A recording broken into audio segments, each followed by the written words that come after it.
Hi, come on back in the shack. For those of you who watched the last video that started in a similar way with the front of the NorCal 40 transceiver manual, you may have been picking out the details that I missed. So I was in a hurry to grab the toroids, get them into the house where it was warmer, and start winding.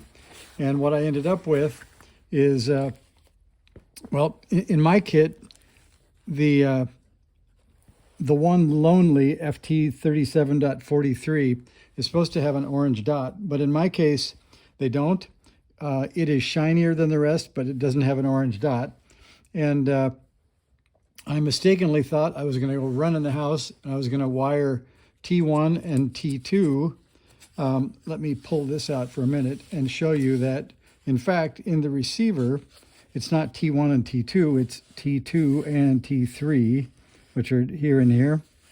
So I had to take the time then and go build this little spreadsheet that shows me where my errors were. So I had wound one of these with 20 turns and one with 14. Well, when you look at the manual, I guess it's an honest mistake, but it was a mistake.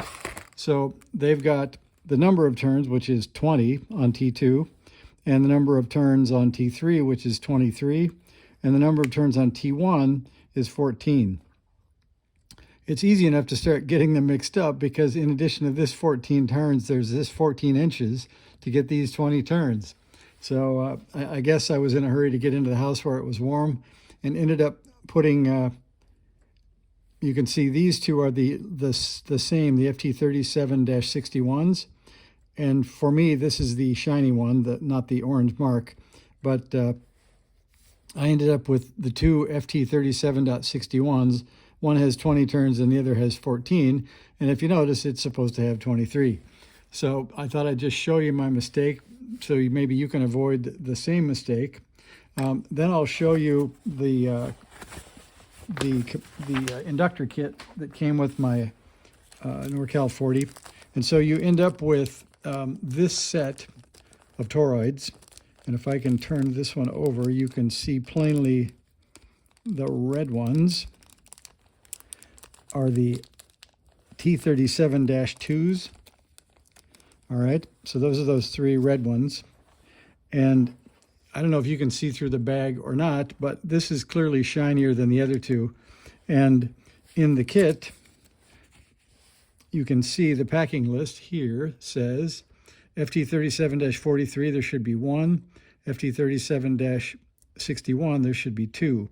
So by process of elimination, even though I don't have an orange dot, the one that's different is the FT37-43.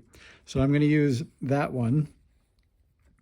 And we'll get back down here, get these out of the way. So you can see that the FT37-43 is the shiny one, and that it in fact belongs to T1, and it's the one with 14 turns. So I'm going to unwind the one that I have with 20, and it's a little bit unique because the 20 turns is actually the secondary of T2. So this is the 20 turns here that I wound already. What I want to wind next is this 23 turns on the other FT37-61. So if I have enough wire, I'll take the 14 I started with, and I'll try to get 23 on that. So I'll go ahead and get those two toroid transformers finished, maybe the third. And if I'm really in the mood to spare you the longest NorCal 40 build in history, I'll put those on the board before I start the next video. So thanks for watching. Hopefully the confusion of my toroids helps your build. See you later.